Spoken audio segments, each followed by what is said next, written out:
Hi everybody, my name is Travis, the Teen Services Librarian at Spartanburg County Public Libraries. That's me. And today I'm going to tell you about the Brace Yourself Pick-Me-Up, the kit with everything you need to make two kinds of bracelets, a kumihimo bracelet and a paper bead bracelet. The kit is available while supplies last, and you can request yours by following the link in our bio on Instagram or in the video description. Now let's take a quick look at the contents of the Pick-Me-Up kit. First, we have the kumihimo disc, which is used for braiding, and two kinds of cord, embroidery thread and wax cotton, which looks like faux leather. Then an assortment of beads and jewelry findings, which are used to finish and decorate your bracelet. For the paper bead bracelet, you'll get an old comic or magazine used to cut your bead from, clear nail polish used to seal and harden your beads, glue, wax paper, elastic cord, and a template and dowel. Now let's get started making your kumihimo bracelet.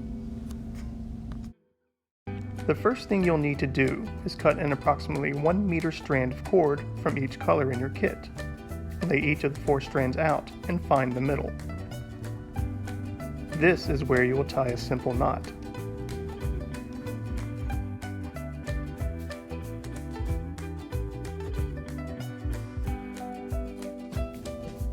When tying your knot, be sure to leave enough room to make a small hoop at the end of your cord.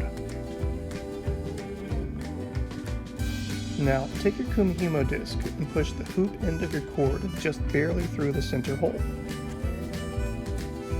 Now you need to begin to string your kumihimo disc to get it ready for braiding. Pick any color strand and move it to slot number 32.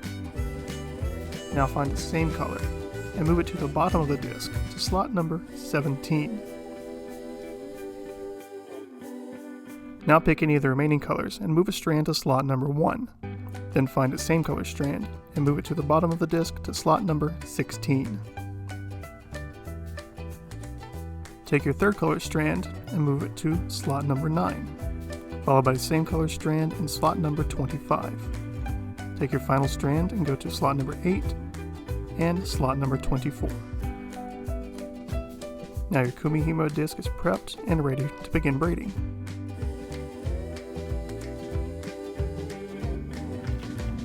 While braiding, you'll want to hold and keep gently pulling the bracelet from the hoop end to keep it tight and moving through the disc as you make progress.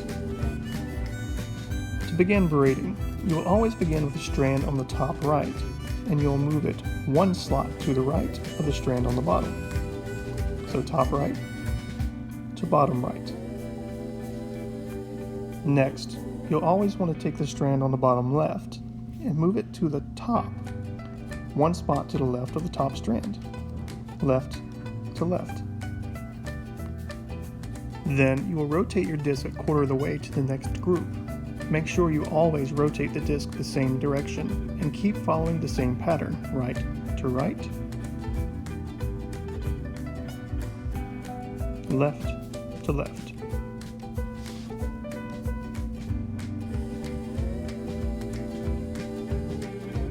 The braiding process will take a while, so this is a great time to listen to some favorite music or to find a new favorite e-audiobook, which you can find on Overdrive via the Overdrive app, the Libby app, or on our website spartanburglibraries.org. Within a few minutes, you'll start seeing your bracelet take shape. And eventually, you'll have a fully formed kumihimo braid. You'll want your braid to be about 6 to 8 inches depending on the size of your wrist. When your bracelet is long enough, you'll just remove each strand from the disc. Then the easiest way to finish your bracelet will be with a simple knot.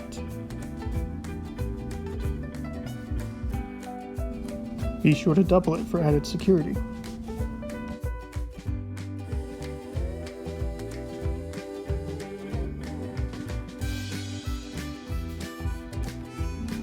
Cut off excess string and leave about 4 to 5 inches to work with.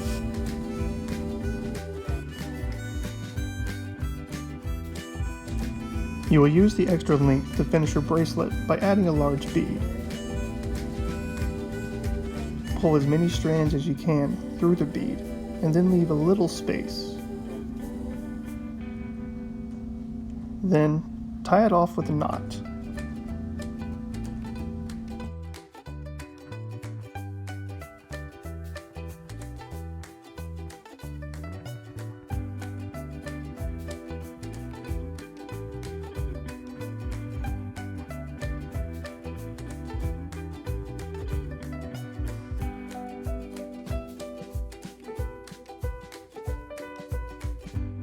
After double knotting and securing the bead, you can trim the excess.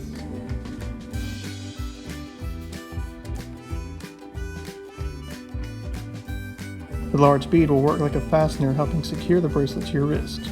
Just put it on, and then pull the bead through the loop. This faux leather bracelet was made the same exact way as the other bracelet, using the cotton wax cord, except I added a few embellishments with the silver jewelry findings. Since the cord is thicker, you'll find that you actually shape the bracelet a lot faster than with the embroidery floss. For the bracelet I made, instead of tying it off immediately after finishing, I slid the beads down the cord and then knotted it closed. After adding beads and knotting the end of the bracelet, I opened up jump rings and attached them at both ends. One had to be pushed through the knot. Then I added a lobster clamp.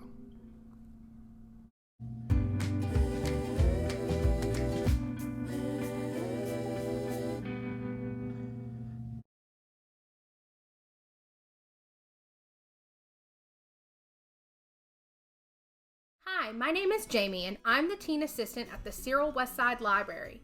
Today, I'll be showing you how to make a paper beaded bracelet. In your kit, you should have an old magazine or book, one single triangle template, wax paper and a wooden skewer, clear nail polish, a glue stick, some beading wire, and an assortment of beads. You will need scissors for this craft.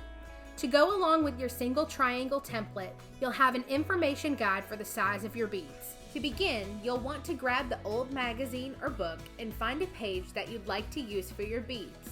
Rip that page out of the book or the magazine. Then you're going to cut some strips that are about 1/2 inch wide. If you want bigger beads, then cut them 1 inch wide instead.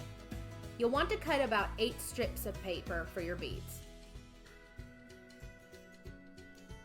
Once you've finished cutting your strips of paper, cut them in half in a diagonal shape, leaving you with 2 triangles.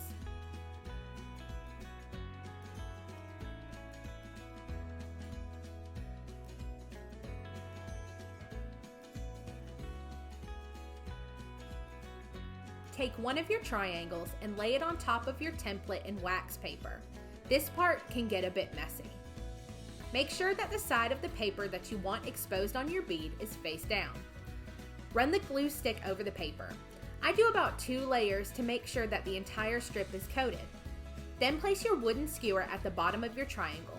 Begin to tightly wrap the paper around the skewer and make sure that the paper stays centered while you roll the strip of paper into your bead shape.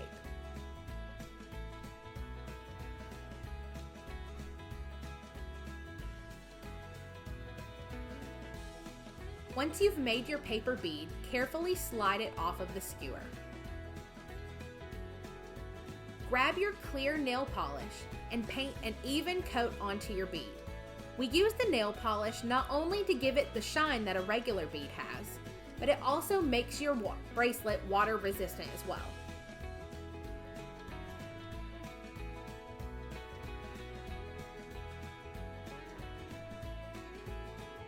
Set your bead aside to dry and then repeat the process for as many beads as you like. Once your beads have finished drying, take your beading wire and cut off a piece about 7 to 8 inches long. Place a heavy object on top of one side or use a piece of tape to make sure that the other side of the wire doesn't move while you're adding your beads. Use this time to create your desired bead pattern for your bracelet.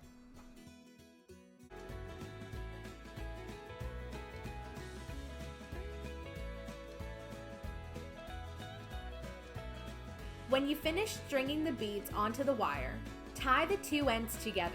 I tie mine 3 times to make sure that it's extra tight and won't come apart.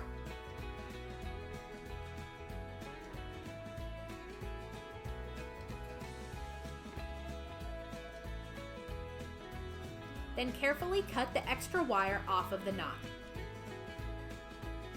There you have it, your own paper bead bracelet. Thanks for watching! As always, you can find us online at SCPL Teens, where you can learn more about upcoming programs, pick-me-ups, and contests.